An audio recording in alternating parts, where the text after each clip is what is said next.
we started talking about what is meant by leveling, and we have understood what is leveling, and we started talking about what are those different terms which we commonly come across in the case of leveling.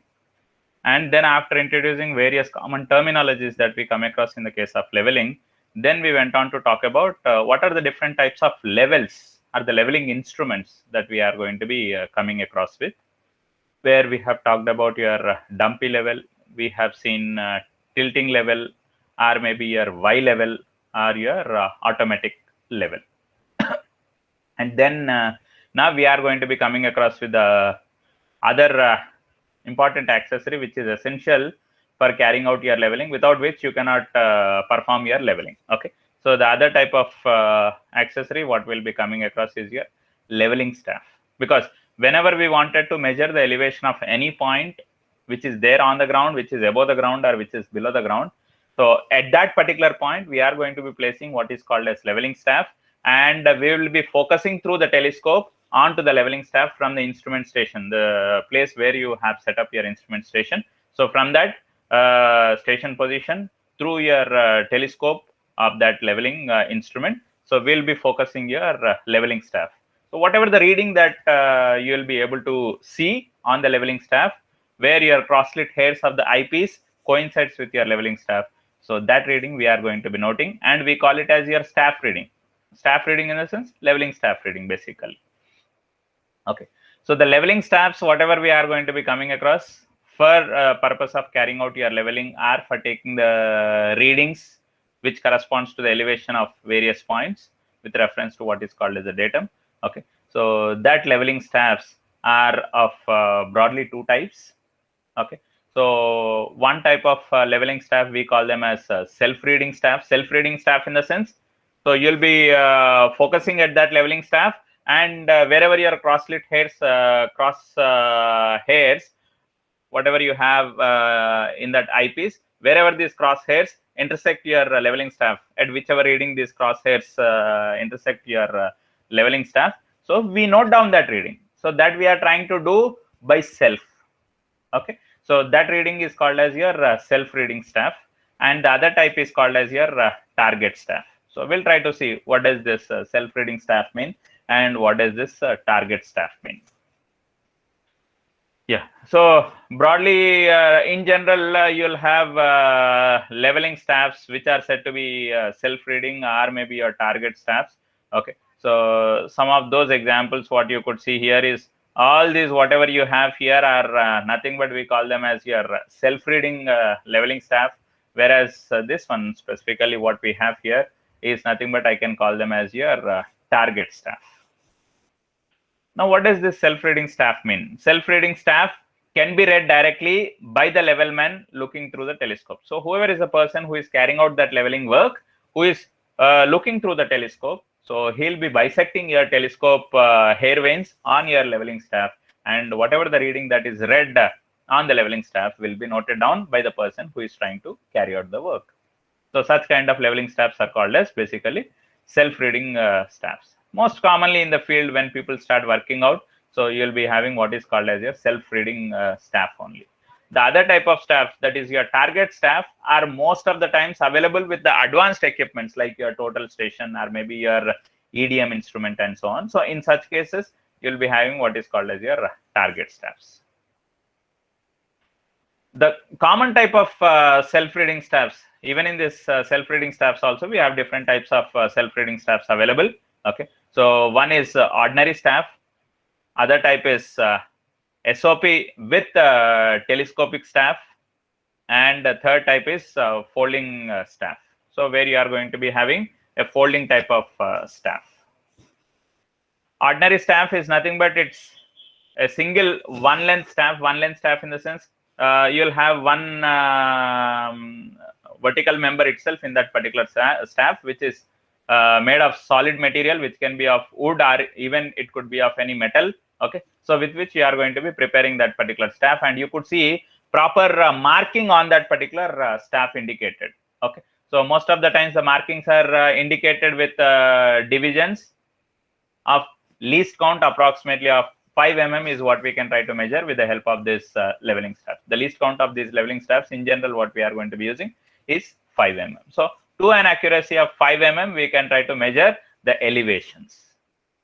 Okay. So in general, when we come across these ordinary staffs, they are of length 3 meters, single piece of length 3 meters we are going to be seeing, and which has got the graduated readings.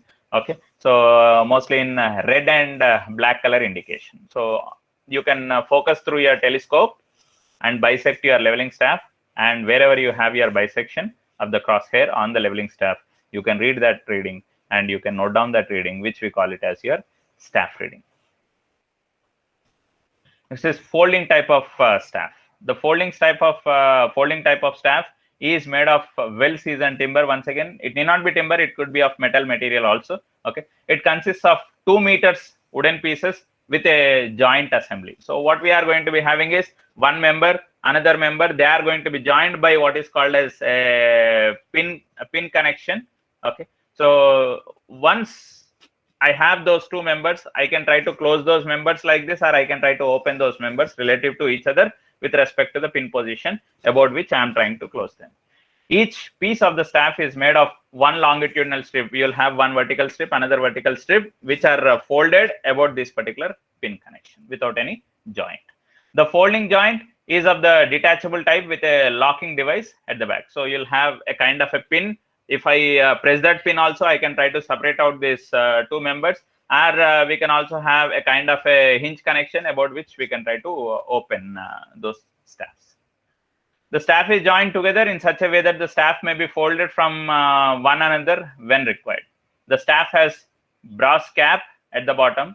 It has two folding handles with spring action, so I can try to fold them, and if I want, I can try to open them. It is provided with a circular bubble fitted at the back. So that circular bubble is going to be helping us in opening or in stretching your vertical staff.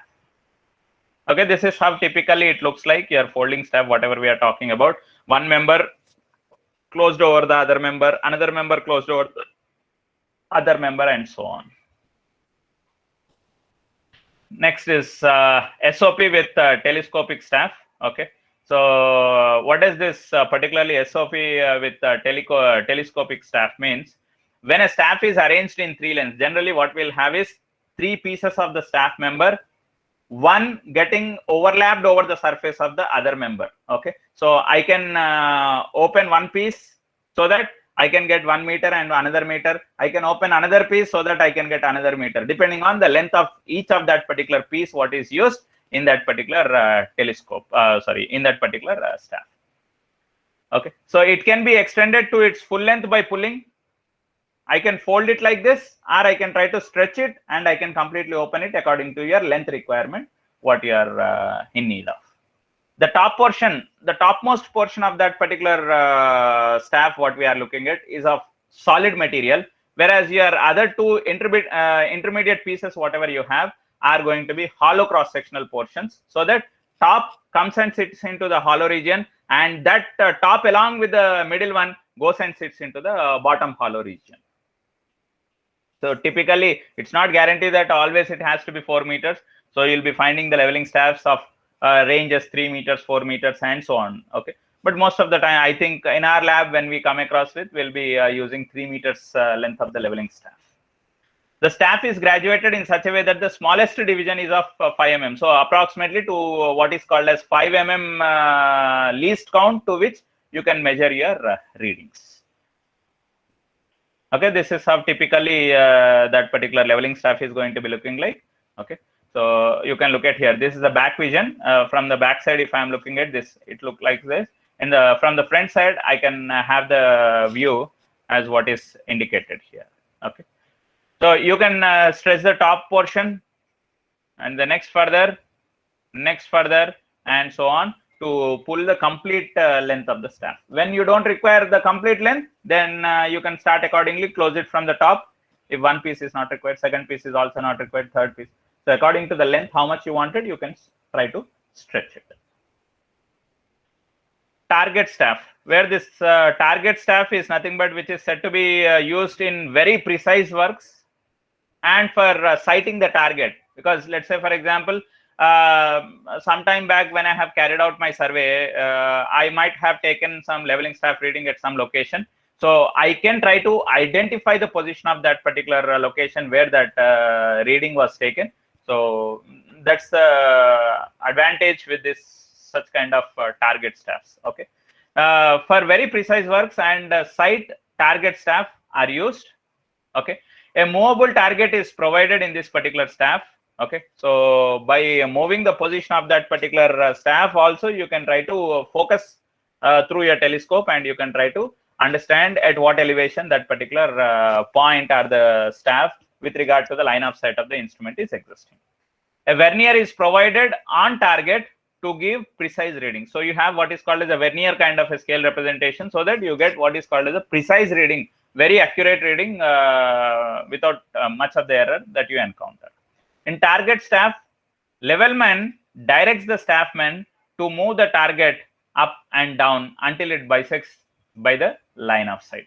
So when I'm going to be viewing through my telescope, the person who is viewing through the telescope is called as levelman, and the person who is holding the leveling staff at any point where you want to take your measurements of the elevation, so that person is called as your staffman. Staffman is going to hold the staff at the required position, but in case when you are viewing through your telescope, if you are not able to view or sight your staff properly, so you can move your staff up and down according to your necessity, so that now you can get the bisection or a proper line of sight through the telescope onto that particular leveling staff. Once it is achieved, then you can try to target.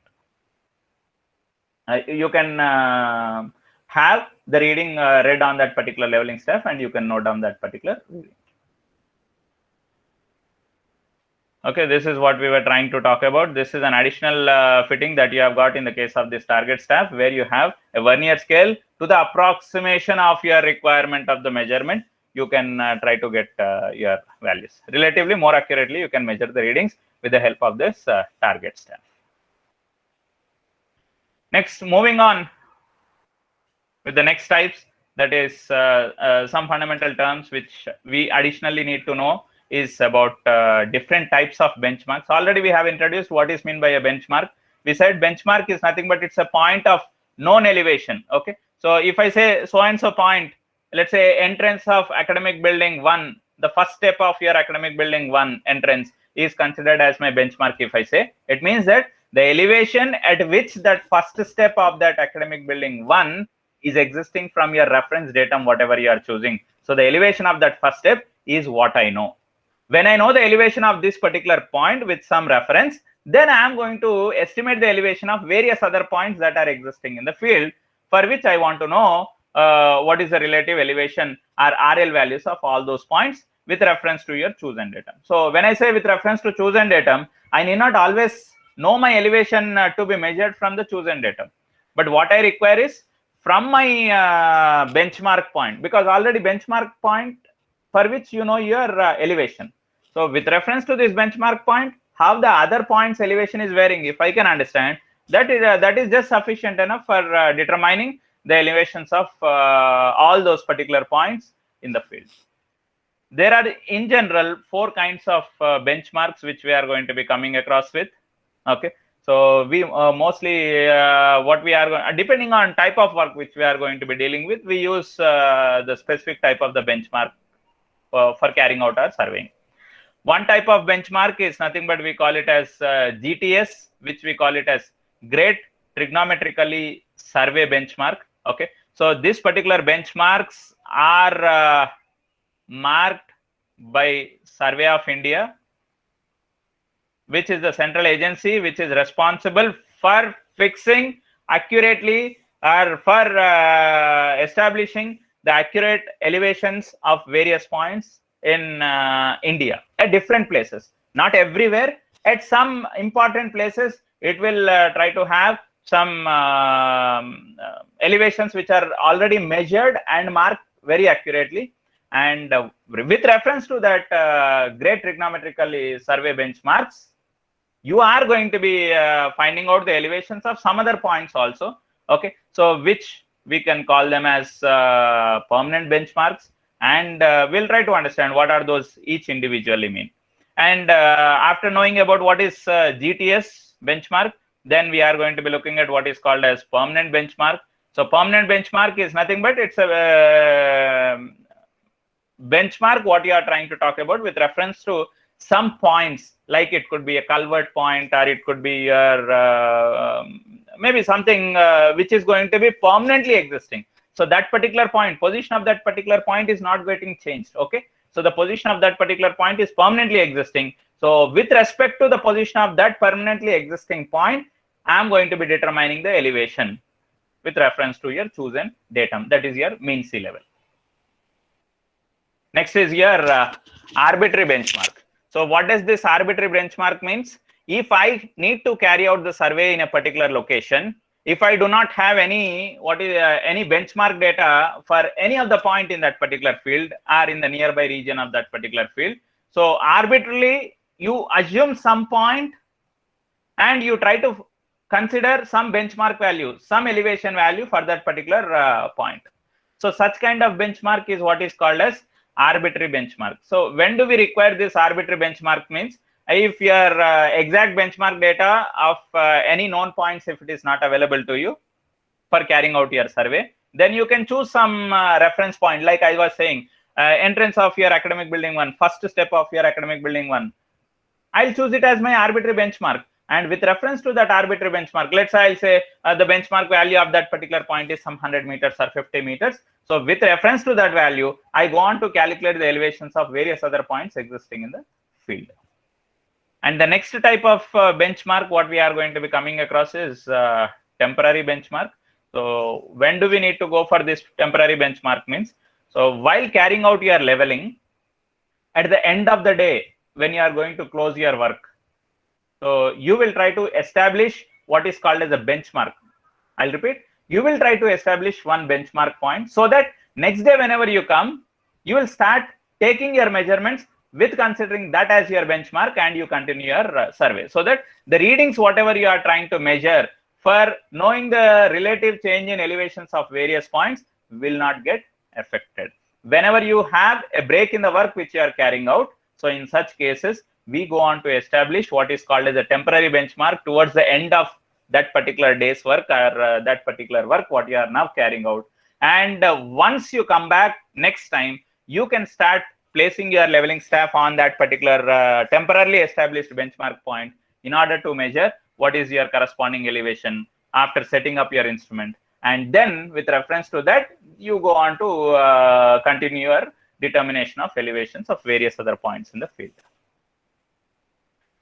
So GTS benchmark, already as I told you, they are the benchmarks established with very high degree of precision at regular intervals by Survey of India departments all over the country. But all over the country means not at every individual places, but of some prominent places, different prominent places, you will try to establish those particular points.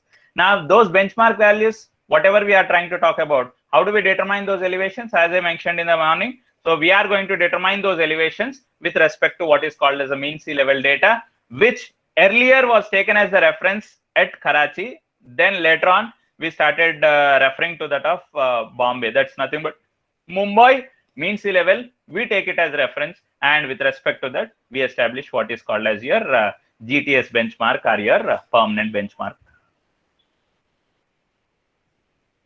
Okay, some of those, just to give you like an idea, that some standard places which you will certainly choose them as your GTS benchmark points. Maybe in US, if you are trying to look at, so US Coast and Geodetic Survey benchmark. So at that particular location, you are trying to establish what is called as a benchmark. And later stages, at some other places, if you want to determine so-called benchmark points or elevations of some other points in the region, then you can choose this GTS benchmark point as your reference, and you can go on to establish some other permanent benchmark points, so that you can get your measurements of elevation with respect to some other points in the field, with based on which what is called as the types of benchmarks what you can establish based on this GTS benchmarks are nothing but your permanent benchmarks.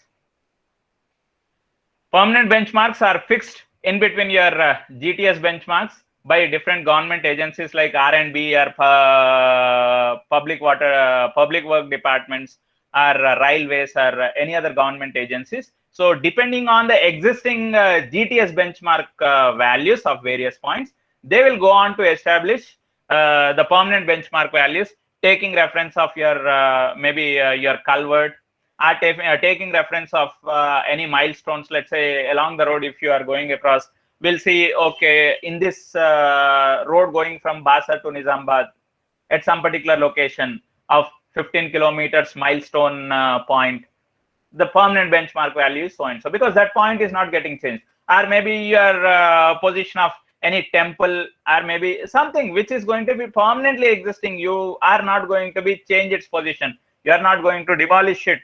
Okay, so that we take it as a reference, and for that points which are going to be permanently existing in that ground, we try to determine the elevations of those points with respect to your GTS benchmarks. Okay, so with respect to those GTS benchmarks, we can try to determine the elevations of those permanent points, and the elevations of those permanent points we are calling it as your permanent benchmarks, and those permanent benchmarks data is going to be useful for establishing any other benchmarks for carrying out your work in the field, or for knowing the elevation difference of various points in that particular field, if you have the reference of what is called as a permanent benchmark in the nearby region where you are carrying out your survey.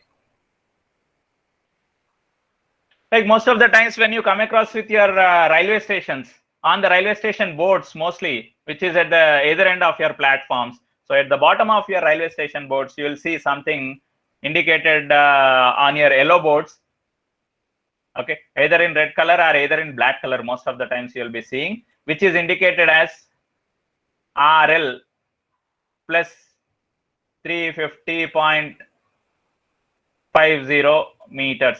What does this mean? So it means that the RL value of that particular rail level, okay, I repeat, the RL value of that particular railway track, what you are referring to, is at an elevation of 350.5 meters from your mean sea level.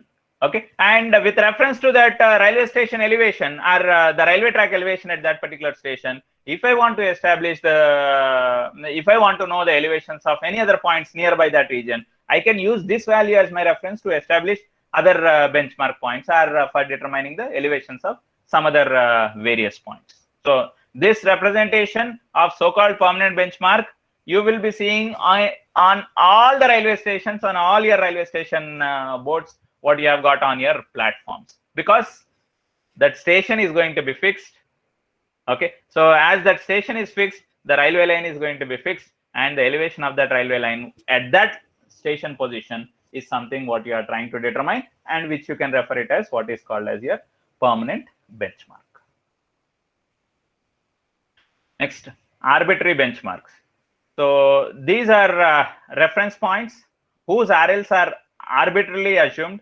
In the case of your permanent benchmark or your other benchmark, GTS benchmark, what we have talked about, the RL value, that's nothing but the elevation value of that particular benchmarks are very precisely measured. But when it comes to the case of your arbitrary benchmark, so when I say this point is my benchmark, your first step of your academic building 1, if I consider as my reference benchmark point, I need not know what is the elevation of that particular point from my mean sea level. So I am going to assume that, okay, the benchmark value of this particular step is 100 meters. So automatically, if this elevation is considered as 100 meters from some reference, then what is the elevation of various other points existing with this point having an elevation considered as 100 meters. Okay, so this kind of arbitrary benchmarks are chosen when the work what you are carrying out is relatively over a smaller area. Okay, if you are carrying out over a very larger area where the leveling what you are carrying out in this region obviously has an impact on the surrounding regions, if you say, then in such case I cannot go on to carry out my leveling by based on what is called as your arbitrary benchmark. So I have to carry out what is called as my survey on the basis of what is referred as your permanent benchmark data or your GTS benchmark data. Temporary benchmarks. These are the reference points established during the leveling operations when there is a break in work or at the end of day's work. The value of reduced levels are marked on some permanent objects such as stones or trees, whatever are existing in the path. So at that particular location, we try to make a marking, and we try to write down, okay, the elevation of this particular point is so and so. Then next time when I come on the next day or some other time, then I can go on to place your leveling staff again on that particular point by establishing your instrument station wherever you want. You will be backsighting the instrument on, you will be backside, you will be taking the backside through your leveling instrument onto this leveling staff, and you will continue your rest part of the work what you want to progress with. So arbitrary benchmark, as I told you, like entrance of any particular location or entrance of anything, or maybe some standard places at least, which will remain to be standard for some period of time. So those points you can take them as your arbitrary benchmark points. So with reference to that point as my some standard one, you go on to find out the elevations of various points in that particular ground or in that location. So temporary benchmarks in the sense, let's say for example, if I'm required to carry out the survey for determining the levels of road going from Bainsa to Nizamabad, so I cannot complete my leveling in the single day to go from Bainsa to Nizamabad. Okay, so in the process, let's say on day one, I could travel only some 10 kilometers of stretch. I have I'm done with that particular day's work. So in order to continue my work, so-called leveling on the next day, what I should be doing is I should not arbitrarily start my work from some other point. Okay, so I should know where is that particular point with respect to which I am closing my work, and next day when I come, I'll start placing my leveling staff on that same point where I have ended my work, for which I have calculated my reduced level, and with reference to that reduced level value, I'll go on to continue with my rest part of the work. So if I need to carry out your leveling, first important thing is we are required to make some adjustments, or we should know what are the different adjustments that we are required that are essential for ensuring the instrument is proper. Okay, so we come across with what is called as temporary adjustments of your leveling instrument, as well as permanent adjustments in the case of your leveling instruments. So we'll try to see what are those different temporary adjustments that we need to be making to ensure your leveling staff instrument is proper for taking the readings on the leveling staff, and what are the different permanent adjustments that we need to be ensuring to take. So in order to tell that your measurements taken with the help of your leveling instrument are going to be accurate. Okay, so first let us start looking at your temporary adjustments that we need to be making. So in general, even in the case when we have talked about your compass surveying also, we said there are certain temporary adjustments that we need to be making before we start carrying out your compass surveying.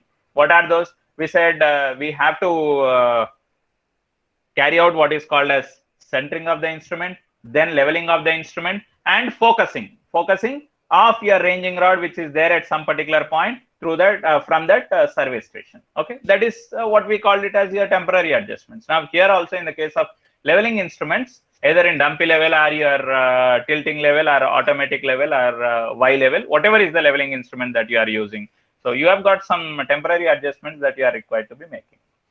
So what are those temporary adjustments? So temporary adjustments that we are going to be broadly coming across with is setting up of level. So placing that instrument at that location. So that is what we call it as setting up of level. Second temporary adjustment what we will be looking at is your leveling of the telescope. Okay, so we should be leveling the position of the telescope, because telescope has to be parallel, or I should say perfect vision of this telescope should be horizontal. Okay, the vision whatever we are going to have through this telescope should be horizontal. The focusing of the eyepiece. Okay, so piece means not, spelling is wrong. Okay, focusing of the eyepiece. So whatever we have got through that particular which we are able to see and bisect the object, so that eyepiece has to be properly adjusted for a good focusing. And next, the other end of the telescope, whatever we have got, which we have called it as your object glass or your object view. Okay, object lens. Okay, so that object glass has also to be properly adjusted, so that now you will have a very good focus that can be made onto your leveling staff, which is placed on the ground at different places. So what does this setting up the level means? So setting up the level, whenever you come across with, we have got two things to understand. One is fixing the instrument on the tripod, because whenever you look at your any of the level, that is your dumpy level or auto level or maybe Y level or your tilting level. So all those levels cannot be placed on the ground. So rather they are going to be placed on what is called as a tripod, which I have told you in the morning session. Okay, so you will be fixing your tripod, your leveling instrument to the tripod. Okay, so first step in that setting up the level means fixing the instrument on your tripod and ensuring that leveling of the instrument is approximately done by moving your tripod. We are not accurately getting the leveling of the instrument in this first step. So arbitrarily we can move your tripods. I can move your tripods away or move tripods closer, so that I'll approximately get an alignment of your level for your instrument. Instead of orienting your leveling instrument telescope like this, I can adjust my tripods in a way that approximately I can get what is called as a level for your instrument. Then we go on to properly carry out your leveling for the instrument. This is what we call it as setting up your level, where you are going to be fixing your level to the tripod and you are going to be adjusting the positions of the tripod in such a way that the position of this telescope would be more or less horizontal, but it need not be exactly 100% horizontal, because in that initial temporary adjustment you cannot get 100% leveling achieved for your leveling instrument. Second temporary adjustment, that's nothing but we said it as a proper leveling that we need to be carrying out for your instrument. So if I need to carry out a proper leveling for the instrument, what is going to be helping me in getting a proper level for your leveling instrument means we are going to have what is called as your foot screws. Okay, in the morning we have seen 3 foot screws which we were trying to talk about for each of your leveling instrument. Okay, so with the help of those foot screws, we and with the help of your bubble tube, whatever is there on top of your telescope, so by making use of the foot screws, we will be viewing your bubble tube, and by operating your foot screws, we are going to see that your bubble comes to the center of that particular bubble tube. If the bubble comes to the center of your bubble tube, it means that your instrument, that is nothing but your leveling instrument, is perfectly leveled. Okay, so the purpose of leveling is to make vertical axis truly vertical, and it is done with the help of your foot screws. So whatever the vertical axis of that particular instrument, so it has to be perfectly vertical. Otherwise, the position of this telescope cannot be properly ensured to be horizontal. So how do we carry out this how do we ensure that your instrument is properly leveled or not means, first what we do is, if this is the position of your telescope, try to align the position of this telescope parallel to any of the 2 foot screws. Okay, I repeat, rotate your telescope in a way that this position of the telescope is parallel to any of the 2 foot screws. And once we place this telescope parallel to any of the 2 foot screws, let's say I have 1 foot screw here, another foot screw here. Okay, let me show you that schematic diagram, what I am just trying to talk about. So this is 1 foot screw. These are other 2 foot screws, what I am trying to talk about. If the orientation of the bubble tube, what I have on top of the telescope, is parallel to any of the 2 foot screws, then start operating those 2 foot screws about which your telescope position or the bubble tube position is considered to be parallel. Okay, so operate those 2 foot screws in a way that either the position of these 2 foot screws have to be moved in a way that they move inside, or those foot screws have to be rotated so that the screws move outward. Okay, so what does it mean? If I am operating this screw in the clockwise direction, the other screw has to be rotated in the anti-clockwise direction simultaneously, like this. Okay, or the other way, if one is rotated in the anti-clockwise direction, this has to be rotated in the clockwise direction, both simultaneously at a time. Okay, so this is how we are going to be rotating them. So when you are going to be rotating them, what is that we are going to see? The bubble which was not in the center can be brought to the center by operating those 2 foot screws which are parallel to the position of your bubble tube or parallel to the position of your telescope. Now, by operating those 2 foot screws, I need to ensure to get your bubble at the center of that particular bubble tube. Okay, once you get the bubble at the center of your bubble tube, either moving your screws inward or either moving your screws outward, whatever you wanted to do that, but ultimately you should achieve that bubble in the bubble tube has to come to the center.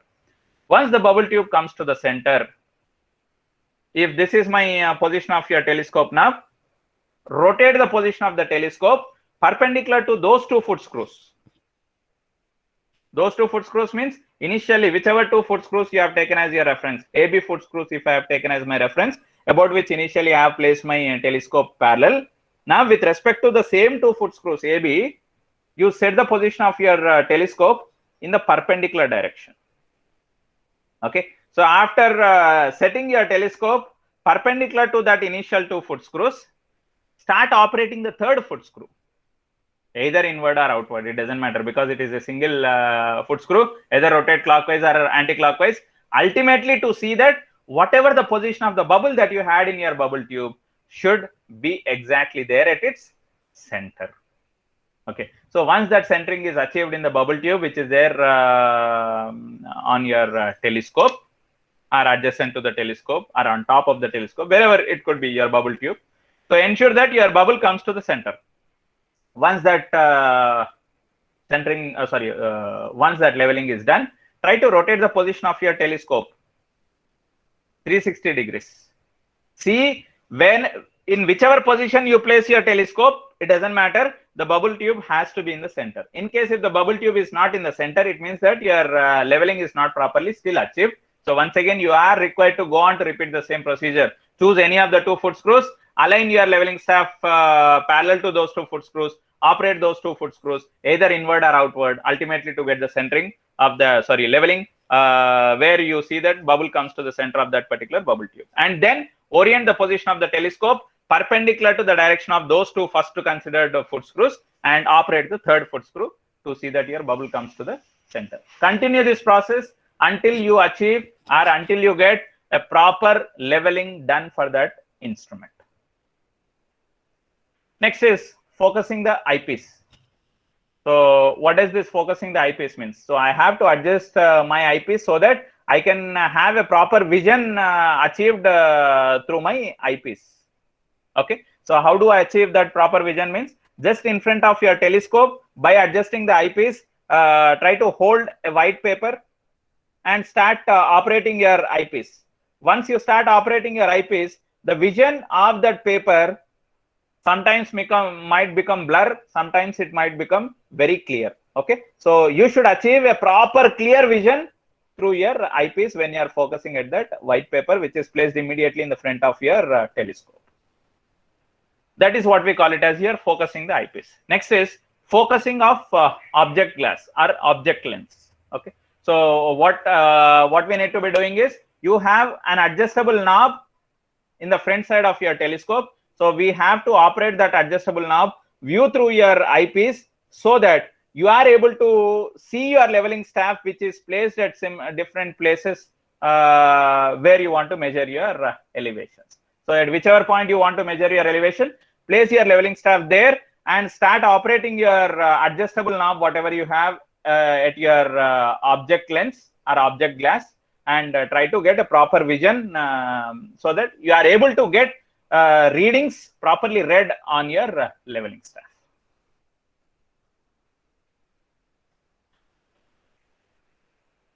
Now, what are the different permanent adjustments that we are going to be coming across in your level? Okay, so some of those permanent adjustments which are very essentially required to be achieved before you start carrying out any particular survey with the help of your leveling staff instrument is some of those permanent adjustments. Okay, what are those means? Okay, first let us understand. The establishment of a desired relationship between the fundamental lines of a leveling instrument is termed as your permanent adjustment. So establishing a desired relationship between different fundamental lines which we are going to be talking about. What are those different fundamental lines that we talked about?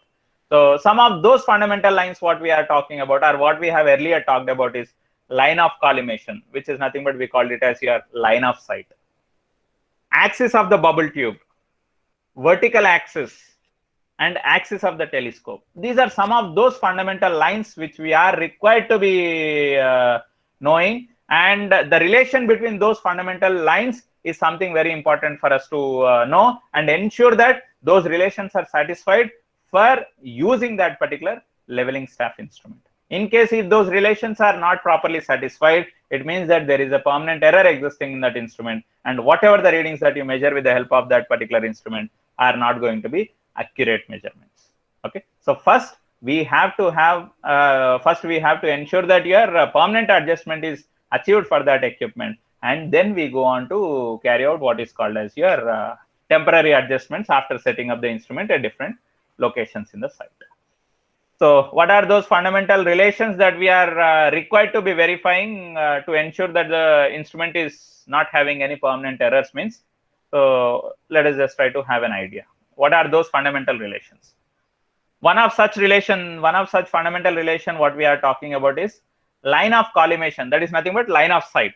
What is meant by line of sight? It's the line passing through the center of the cross-slit hair to that of your object lens and its continuation. So that line is what we call it as line of sight or line of collimation, and which is considered to be horizontal. Okay, so that line of collimation should be parallel to the axis of the bubble. Let's say you have a bubble tube on top of your telescope. So the axis of the bubble should be parallel to the line of collimation, or the line of collimation should be parallel to your axis of the telescope. Axis of the bubble which is there on your telescope. That is one of the fundamental relation what we know. And next is the line of collimation or my line of sight should be coinciding with the axis of your telescope. That means the central axis of the telescope and the line of collimation should be coinciding with each other. And axis of the bubble tube should be perpendicular. Always it has to be perpendicular to your vertical axis. Okay, if the axis of the bubble tube is perpendicular to the vertical axis, it means that your line of collimation, that is your line of sight, is always perpendicular to your vertical. Perpendicular to vertical means it is horizontal. Okay, so that's what I have to ensure. These are some of those three fundamental relations what I have to ensure in order to say that this particular leveling staff instrument, or leveling instrument is perfect for carrying out your leveling, or for determining the elevations of various points with the help of that instrument. Okay, so my axis of the bubble tube is what is called as this. Line of collimation or my line of sight is this. So these two has to be parallel to each other, and your line of collimation and axis of the telescope should coincide with each other, and your axis of the bubble tube has to be perpendicular to the vertical axis. Okay, so it means the axis of the bubble tube and your vertical axis has to be perpendicular to each other. Then only you can ensure that your proper leveling of that instrument can be achieved by doing your temporary adjustment. In case if your these fundamental lines conditions are not satisfied, though you are trying to carry out your temporary adjustment for the instrument, you cannot 100% accurately measure the readings on your leveling staff with that particular instrument what you are looking through.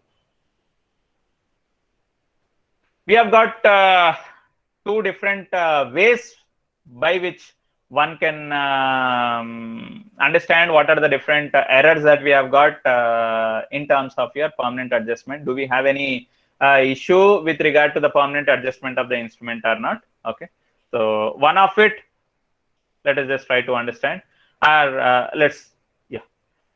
Two adjustments are required in the case of, if I am taking the example of a dumpy level. Okay, so there we need to carry out two adjustments to ensure that the permanent adjustment of that level is properly achieved. The first adjustment is to make the axis of the bubble tube perpendicular to the vertical axis. The axis of the bubble tube has to be perpendicular to the vertical axis always. If I can ensure the axis of the bubble tube to be perpendicular to the vertical axis, and then second adjustment, if I can ensure that your line of sight is parallel to your axis of the bubble tube, then automatically all your fundamental conditions are going to be satisfied. How do I ensure? What are those different approaches by which I can understand whether I have got any permanent adjustment error in my equipment or not? Means, for which you have two different approaches. Okay, one of that method is what we are trying to talk about in this particular slide, which I have already talked about in the case of your temporary adjustment. So here also, in the case of permanent adjustment of any leveling instrument, we are going to be doing the same. One of that procedure is that. And second procedure, in order to understand if we have got any error with regard to the permanent adjustment of the level, means we have got two peg method, which we are not focusing much on the discussion now. Okay, so we'll be just focusing on that particular method, which we have already earlier introduced with regard to the temporary adjustment of the instrument. The following procedure is adopted to make the line of collimation parallel to the axis of the bubble tube. So what is that particular approach? Means the level is set, that means your instrument, leveling instrument, what you are trying to talk about, is set on a fairly level ground. Fairly level ground means your level directly you are not placing on a fairly level ground, but however this level is fixed to what is called as a tripod, which is placed on what is called as a fairly level ground with its legs placed very much apart. You should not be placing it very close to each other, because a slight disturbance caused to the instrument, you will see that instrument will fall. Okay, so along with that tripod, so try to stretch your tripod legs in a way that your tripod is firmly sitting on the ground, and on top of the tripod you should be fixing the position of your leveling instrument. The telescope is placed parallel to any of the pair of 2 foot screws.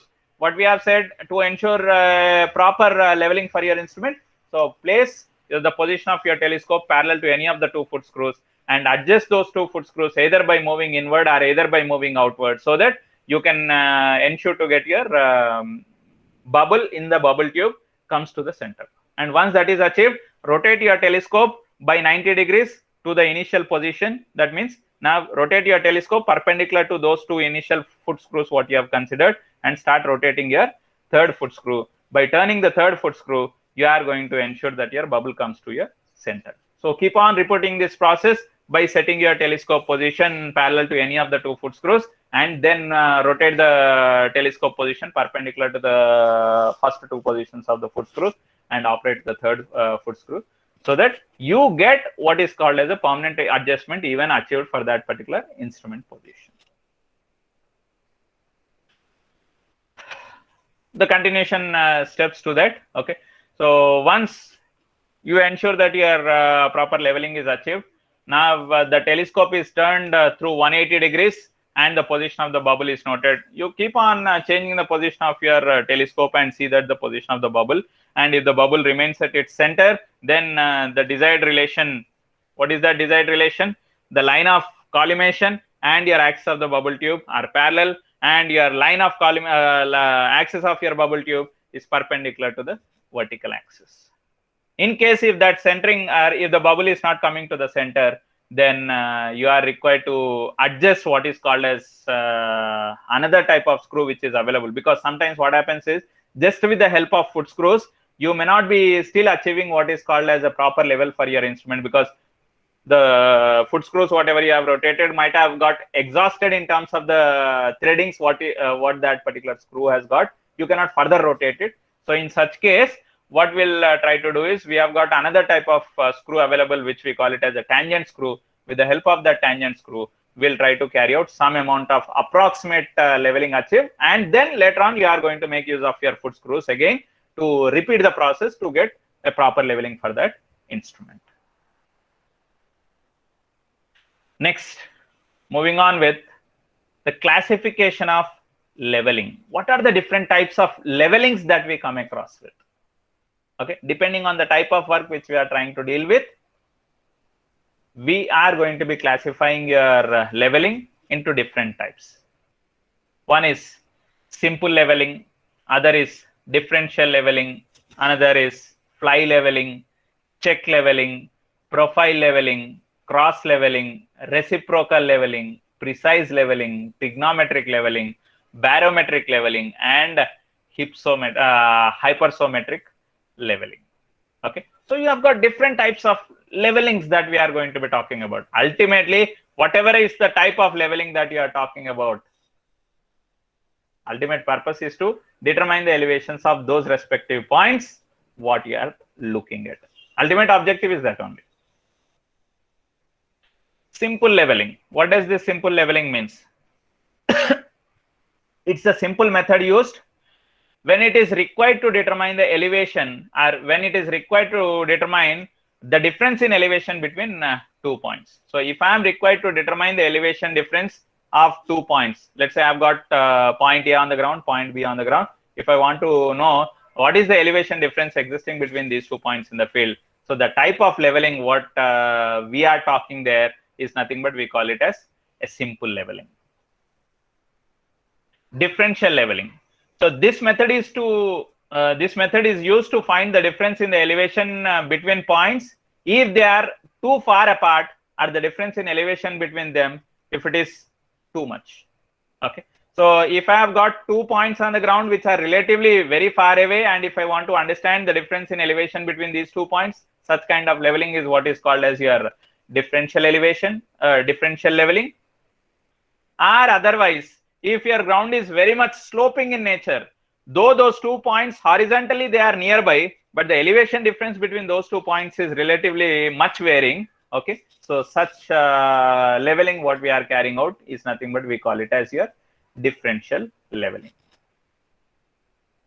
Okay, this is a profile of some particular region in which you are carrying out what is called as your differential leveling for determining the difference in elevations of different points which are existing in that particular location. Fly leveling. Fly leveling is just like your differential leveling carried out to check the accuracy of leveling work. Okay, in fly leveling we can measure only what is called as a backside and foresight. Or in the case of your fly leveling, we try to take only what is called as a backside and foresight. We don't take anything called as your intermediate side. Okay, so fly leveling is as similar to that of your differential leveling, but in the case of your differential leveling, let's say for example, if this is my ground, and if I want to determine the elevations of various points on this ground, let's say some point here, another point here, another point here, another point here, another point here, and if I want to know how is that ground profile varying from one point to the other point, so the type of leveling what I am doing there is called as your differential leveling. So in between these 2 points, I am trying to determine the difference in elevation. In between these 2 points, I am trying to find the difference in elevation. In between the next 2 points, I am trying to find the difference in the elevation. In between these next 2 points, I am trying to find the difference in elevation. That is what we call it as your differential leveling. Now, what does this fly leveling means? If I want to check the accuracy of that work what I have carried out by means of what is differential leveling, so I am going to carry out what is called as your fly leveling. So what does this fly leveling means? When I am going to set up my instrument at some place in that site, in that region, I'll try to take one reading after setting up, and second reading, I'll be taking only 2 readings. I repeat, I'll be taking only 2 readings when I place the instrument. First reading what I am going to be taking is with respect to the position where I have taken my leveling staff reading before shifting the instrument. And the next reading what I am going to be taking is on some point with reference to which I am going to be talking about the shifting of the instrument again. Okay, so the first reading only, as I said, I'll be taking only 2 readings after setting up your instrument. So first reading is always my backside reading, and last reading, that's the second reading, is always called as your foresight reading. So in the case of this fly leveling, you are not going to be talking anything about your intermediate points about which you are going to be taking your levelings. So the purpose of this fly leveling is only just to check your accuracy of the work what you have carried out in your differential leveling. So look at here, if I want to talk about, so if I want to find out the accuracy of the difference in elevation between these 2 points, Okay, we have determined the difference in elevation between these 2 points with the help of your differential leveling. But however, I want to find out the accuracy of that work what we have carried out. So for that, what I'll just try to do is maybe I'll start from this point A, point A position, or maybe I'll start with your point B position. It doesn't matter. So I'll start setting up my instrument at some place, and I'll be placing the leveling staff immediately on that particular point, starting point. That's which I call it as your benchmark point, on which place your leveling staff and take the reading, which we call it as your backside. And then place your leveling staff at some other far away distance, so that you are able to travel in that particular direction from the starting point towards your ending point. Don't place your leveling staff closer to your leveling instrument. It is of no use, because if you keep on placing the leveling staff near to the leveling instrument, you are required to change the instrument station n number of times to reach from initial point to the final point to check the accuracy of your earlier work what you have carried out from differential leveling. Next is check leveling. This kind of leveling is carried out to check the accuracy of work again. It is done at the end of day's work in the form of fly leveling to connect the finishing point and starting point. So in order to check the accuracy of the work what you have carried out in that particular day, so that accuracy of work what you have carried out is checked by what is called as your check leveling, which is as similar to that of your fly leveling. Okay, so fly leveling is something what I can talk with regard to the complete work. Check leveling is only for that particular day's work, which is the way how we carry out your check leveling is same as that of how we have talked about your fly leveling. Profile leveling or L section. Okay, so this is either called as your profile leveling or L section. What does this profile leveling or L section mean? This method is used for taking levels along the center line of any alignment like road or railway or canal, etc. The objective is to determine the objective. Instead of writing it as object, it is objective. The objective what lies here is to determine the undulations of the ground surface along that particular alignment. Say for example, if I want to have the construction of your road pavement in between 2 points, so in between that 2 points, at the center of that particular alignment, what I am going to be marking, let's say for example 10-meter width of road is what I want to construct. So at the center of it, it means at the 5-meter mark position, along that direction of the path in which I want to construct my pavement. So along that center line, you are going to measure the elevations of the ground to know how is the profile of the ground is existing, whether it is more or less flat, whether it is continuously steeply increasing, or the elevation is continuously decreasing, or you have undulations in the profile, whatever you are trying to look at along that particular stretch. In that direction in which you want to have the construction of your road or construction of the rail or the construction of the canal. Okay, anything whatever you are interested.